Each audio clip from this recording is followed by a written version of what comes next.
A continuación, el doctor Sanjeev Bala habla de hallazgos radiológicos en pacientes con inmunoterapia en cáncer de pulmón. Es del Instituto Mallinckrodt de Radiología de St. Louis, Missouri.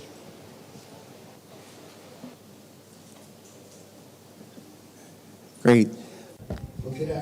Buenas tardes y muchas gracias a los organizadores por tenerme acá hoy para hablar.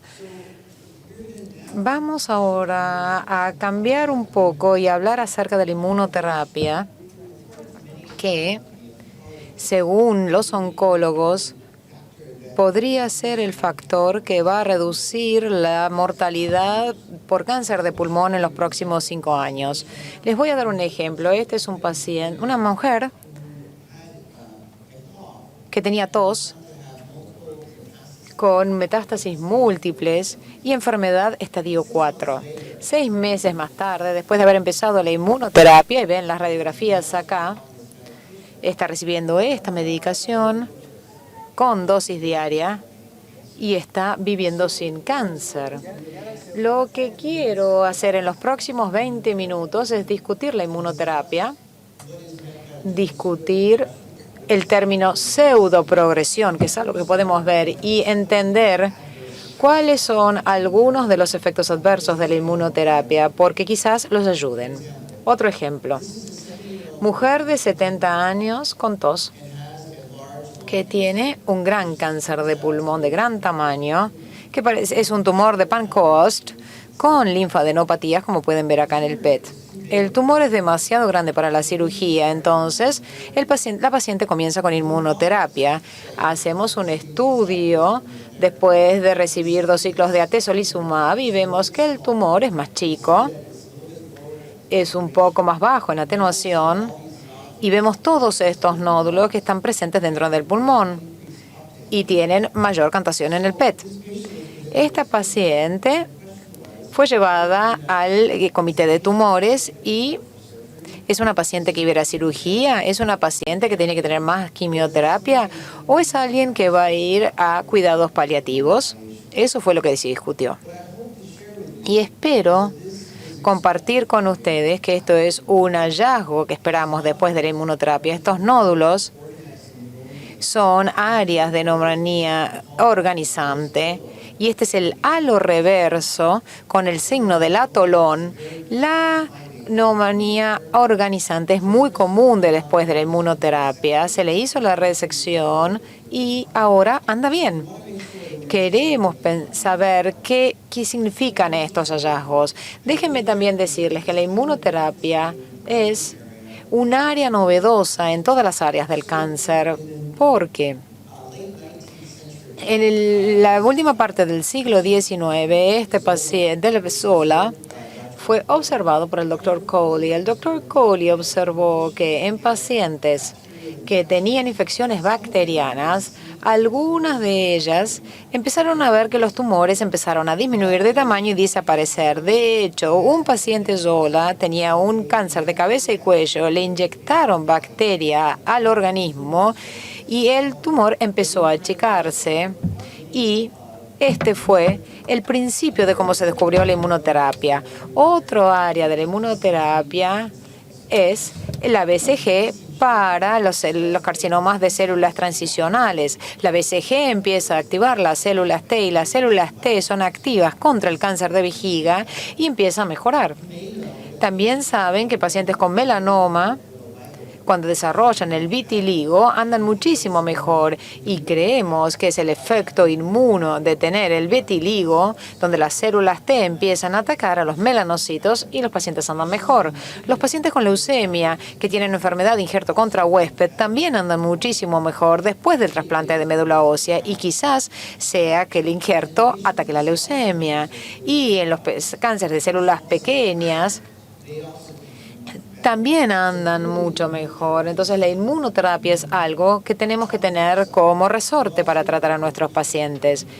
También sabemos que los pacientes inmunodeprimidos pueden desarrollar carcinomas y andar peor. Por ejemplo, pacientes con SIDA o pacientes con trasplante de órganos pueden llegar a desarrollar un carcinoma por la inmunosupresión crónica. Y esto parece estar relacionado con la condición inmunológica, porque no vemos un aumento en cáncer de mama y próstata. Entonces no es un tema del screening y no vemos diferencias entre pacientes HIV y pacientes trasplantados. O sea, no es que los pacientes HIV que fumen tienen más posibilidad de desarrollar un cáncer de pulmón.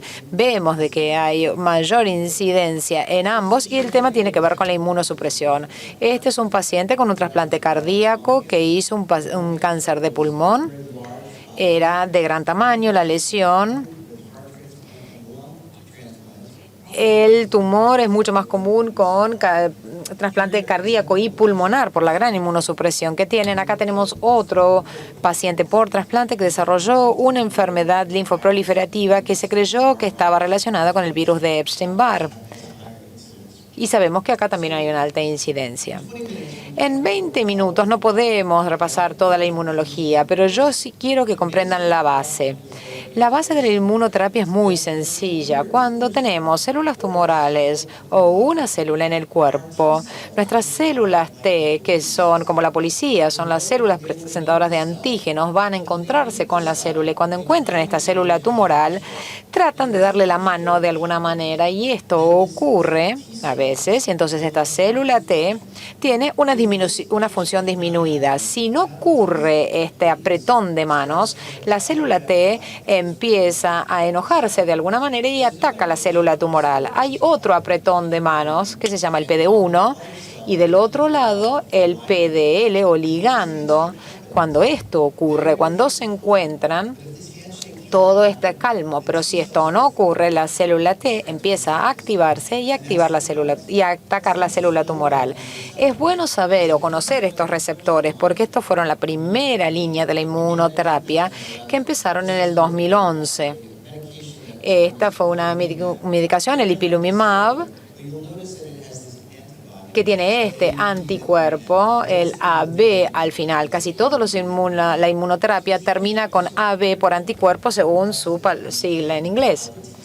Y esta es la manera por la cual empezamos a entender cómo funciona la inmunoterapia. Esos anticuerpos monoclonales van a unirse a los checkpoints o puntos de control inmune y van a atacar el CTL4, el PD1 y PDL1. Y a lo largo de los últimos años hubo un aumento en el número de agentes inmunoterápicos. En el 2011 apareció la primera aprobación para melanoma. En el 19 tenemos 7 inhibidores aprobados para más de 12 cánceres por la FDA. Entonces, lo que empezó siendo para el melanoma se usa en toda la economía. Y este es un ejemplo de este paciente con melanoma que viene con enfermedad de estadio 4. Allá por el 2000, este paciente hubiera vivido 3 meses, pero en la época de la inmunoterapia esto tiene un gran impacto. El paciente ha sido curado y mantenido con la inmunoterapia en dosis diaria que ayuda mucho. Lo que no está muy claro o que no ayuda demasiado es que estos pacientes van a tener toxicidad y debemos conocer la toxicidad. También es interesante saber que lo que comenzó como un estudio localizado con el cáncer de pulmón, donde teníamos todos estos criterios para tratar la inmunoterapia en el cáncer de pulmón, está empezando a desaparecer cada vez que vemos que la inmunoterapia puede utilizarse en muchos cánceres de pulmón con buenos resultados. Lo que es interesante es que aunque no tengan una alta expresión de PDL1, todavía hay una alta tasa de respuesta con la inmunoterapia. Entonces, en la Universidad de Washington empezamos a utilizar la inmunoterapia con casi todos los cánceres de pulmón y estamos participando de estudios clínicos para ver si podemos hacer mejoras. Es muy distinto a los inhibidores de la tirosina quinasa o a los TKI, porque no funcionan tan bien como el cáncer de pulmón. En este congreso, mucho se está hablando acerca de los criterios RECIST. Y para aquellos que estaba trabajando con imágenes, todos sabemos de estas definiciones: respuesta completa, respuesta parcial, estable y progresión. Y con esto hablamos con los quimioterápicos comunes, pero con la inmunoterapia las cosas empiezan a cambiar un poco porque lo que esperamos saber es que el cáncer disminuya de tamaño y también esperamos ver que tenga menos atenuación. A veces vemos que se puede aumentar de tamaño, pero se hace quístico. Entonces, estamos empezando a ver estas lesiones quísticas para las metástasis tratadas. Esto fue un sarcoma sinovial que había sido tratado con inmunoterapia, pero también lo que vemos es que los síntomas pueden aumentar. Paciente con adenocarcinoma del pulmón que tenía áreas de vidrio esmerilado, tratado con inmunoterapia, se hicieron bastante quísticas estas áreas. Y lo que ocurrió es que algunas de estas lesiones quizá no respondan, como en este caso, que el paciente recibió inmunoterapia y empeoró muchísimo. Esto es progresión muy clara. Pero ¿qué pasa en algunos de estos pacientes?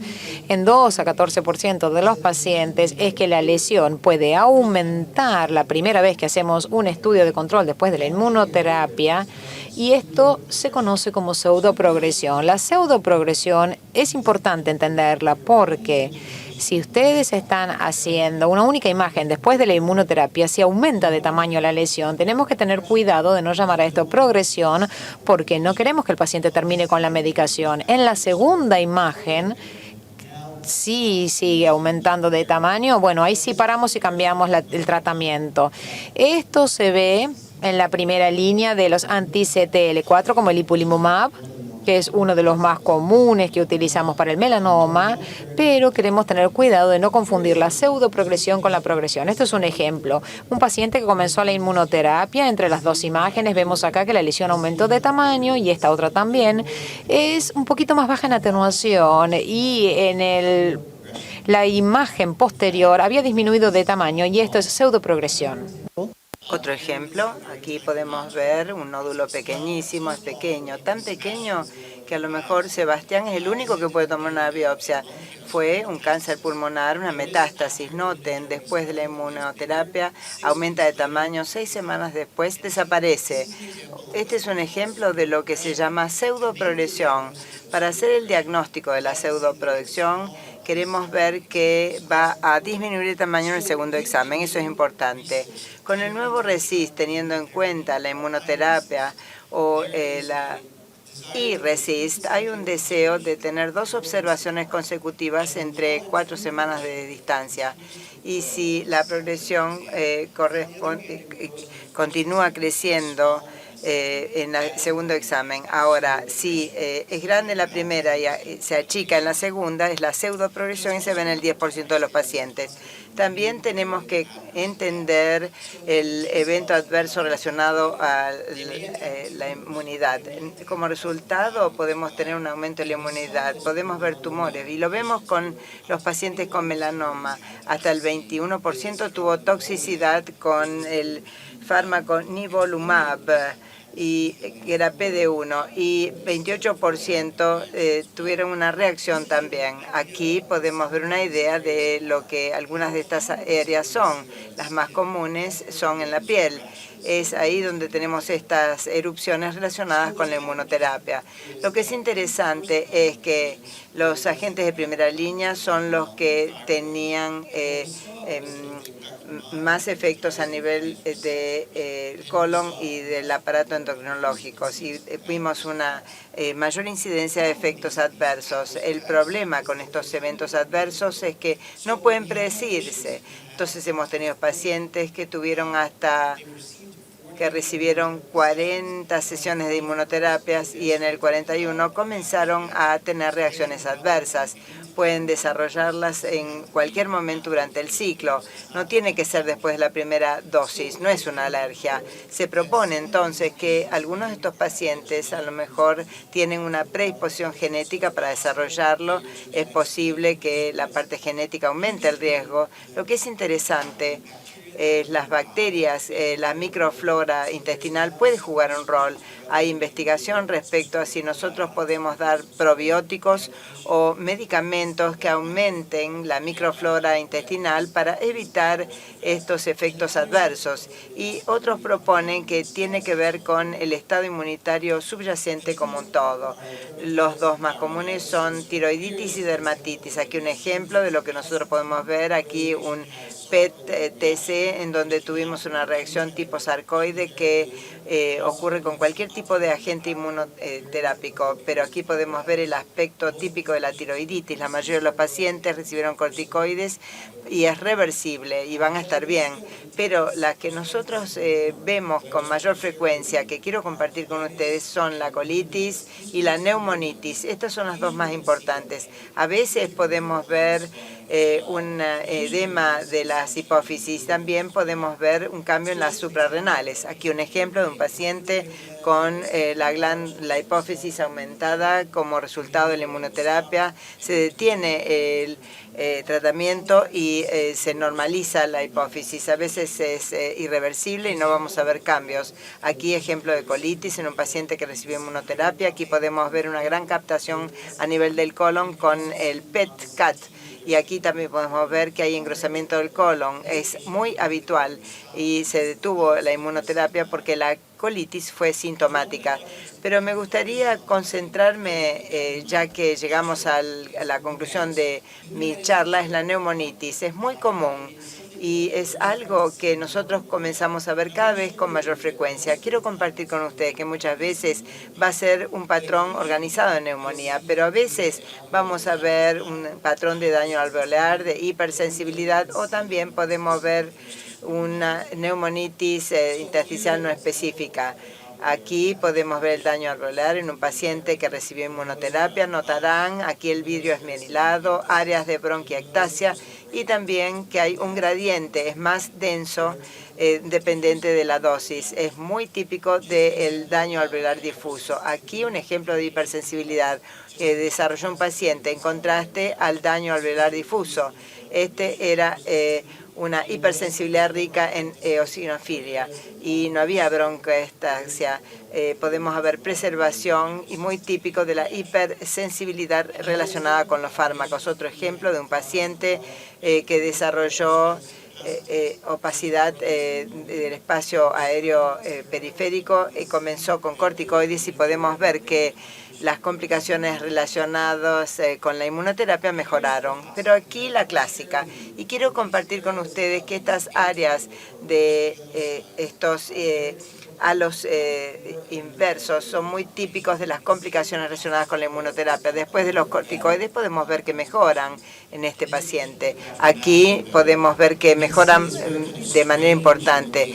Aquí estas opacidades son extrañas y la persona que lo interpretó no estaba seguro de lo que veía, pero podemos ver estas bandas subpleurales, estos halos reversos muy típicos de la neumonía organizada, que lo vemos como reacción de la inmunoterapia. Podemos ver la respuesta dramática a los corticoides. Aquí un ejemplo de una neumonía intersticial no específica. El paciente desarrolló áreas centrales de fibrosis nodular. No estábamos seguros de lo que era. El paciente fue sometido a una biopsia transbronquial y una a cielo abierto que desarrolló un patrón P de adenocitos en un patrón de inmunoterapia. También tenemos presentaciones menos comunes, también tenemos compromiso cardiovascular y sistema nervioso central. No hemos visto ningún caso de miocarditis.